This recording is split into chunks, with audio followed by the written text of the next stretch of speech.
just looking at the photograph with yourself and your son Rua, it's almost as if you knew that was the moment, and you know, whatever 16, 17 years with Munster had come down to this.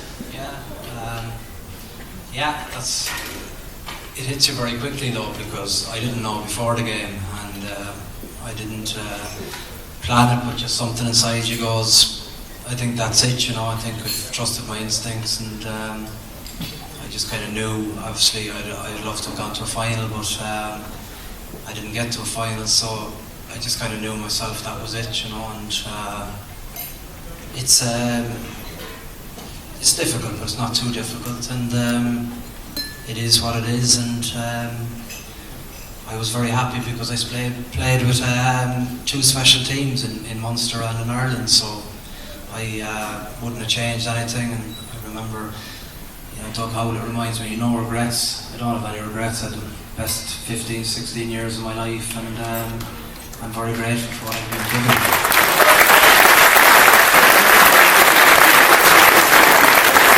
You know, I've often heard people like Paul, like Drico, yourself, you've always said when you were accumulating the honours, the Heineken Cups, Grand Slams with Ireland, you know, when you're in the middle of your career, you've always said, you know, I'll wait, when I retire, I'll reflect and I'll look back and I'll enjoy it. But that was your last game against Clermont. Within 2 weeks you had signed a coaching role with Racing Metro to go to France. I mean, have you had the time, given that you moved to France in June, to sit back and reflect all your achievements, or does something like tonight sort of bring it all to the fore? I'm nervous tonight, and I didn't expect to be nervous, but it's hugely humbling, and it's very different for me because rugby's a team game and I'm up here, but I just can't talk about my teammates enough, because, you know, I think winning medals is very important, but friendships are the most important thing. And you know, I have fellas from Lions tours, my Irish teammates, Leinster teammates, sorry, not teammates, but Leinster colleagues, Dennis and Shane, and I have obviously all the boys from Munster here, and there's the lads that are playing on Saturday too, and I miss them, and it's nice that Serge Benson is here, because you know, it's a sport it's about. You know, I came into a great team in Munster, and I learned, and the one thing I learned was about respecting people, and that's what Gallav and Claw and Axel and Killian Keane and Dominic Crotty, and it's passed on, and it's a special place, but it's hard to explain until you go inside there. And we had fun days and great days, and I think it's the era I played in, you know, because I see the young fellas today, and it's a different game nowadays, but I just think that, you know, the time when we played rugby was a really great time, because it was, I think, the best of both worlds. We had fun. Nowadays it isn't fun, I don't think, it's very serious. Yeah. And you did enjoy the fun times? Yeah, I did, of course. Yeah, we had, it changed obviously the more competitive it got, but you know, if you have a bus of Quinny, Wally, Frankie, Hoggy, Jono, myself, all the fellas in Munster squads throughout the years, and then you have the crack with Ireland when we slip away down to Naas on a Sunday and have a Sunday session. That's what rugby was about, but you could do it back then. So I was involved in two special teams, and it's the players that make them, I think, and obviously the Munster supporters are world renowned, and obviously the Irish supporters are as good, you know. Just you know, you've done a bit of punditry recently with RTE, and going back to the Aviva, standing on the side of the pitch watching the team come out, I mean, how difficult was that, or had you come to terms with international retirement? For the first game in the November internationals, it was strange. I think it was with Shane on the sideline, and it is strange, but it's strange for a day, and then life goes on. The game doesn't wait for anybody. I've had my time now.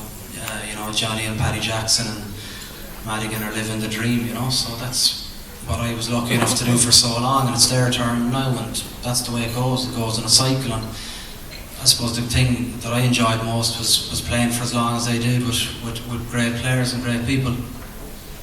And just the The quote that Minister Phil Hogan, that interview that Paul O'Connell gave last weekend, I think that there's one line in that is worth repeating again. It's probably an admirable quality of his, but his self-belief never wavered. If we lost, he wouldn't question himself. He was absolutely unbreakable.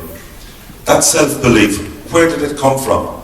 I think you're shaped by your environment, and there's a lot of older fellas in this room that I cost the European Cup medal to, so that's the other side of it. Michael Jordan, I think, has missed over 5,000 shots in basketball. I've missed plenty of kicks, but that happens. You're not going to kick 100% every time. So, but as a young fella, you either learn the lessons, or and I can remember Keith Wood saying it to me, as you brush it under the carpet, and these things come back to bite you unless your technique is bulletproof, semi-final or final. So that's what I took on board from it, and I suppose you just become experienced and hopefully get into good positions. But Philly doesn't get out often from Boston. I think Philly, calm down, the jet lag is kicking in, is it? And just life as a coach, how difficult has it been? What sort of pressures has it imposed? I know you were captured on the sideline, and Canal Plus, some very educated coaching advice from the sideline. Allez Anton, that's the fucking stuff.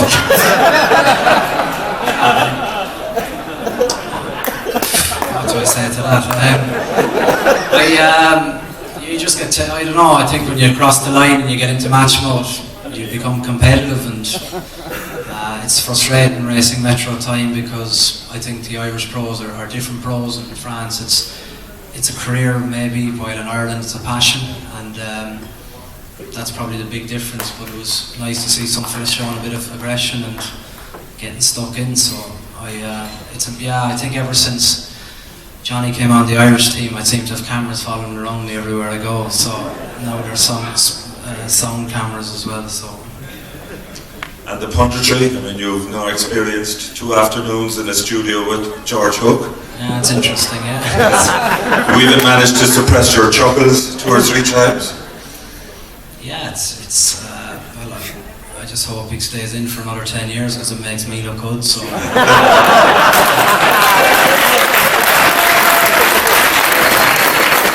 You're enjoying that side of it. Is that? I said you're enjoying that side of it. Yeah, you couldn't not. I think it's just too easy.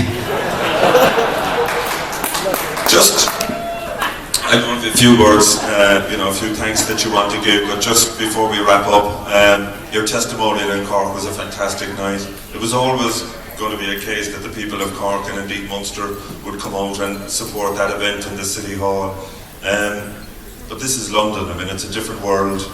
The response here, 250 people on a waiting list tonight. I have to say, there was an 11:50 flight from Cork to London this morning. If it went down over the Tusker Rock, I reckon there'd be no business done in Cork for about 10 years. So there is a sprinkling from home, but the response, you must be humbled really by the night and the response of people. But again, no more than you reserve. Yeah, but no, I wouldn't say that.